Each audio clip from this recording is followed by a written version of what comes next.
नारायण परब्रह्म सर्वकारणकारणम् प्रपद्ये वेङ्कटेशाख्यं तदेव कवचं मम। सहस्रशीर्षाः पुरुषो वेङ्कटेशः शिरोवतु।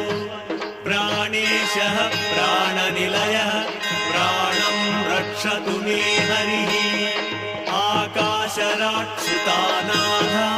आत्मानं मे सदा वदतु। देवदेवोत्तमः पायद्देहं मे वेङ्कटेश्वर। सर्वत्र सर्वकालेषु मङ्गलं वाजानिरीश्वरः। पालयेन्मामकं कर्म साफल्यं न प्रयच्छतु।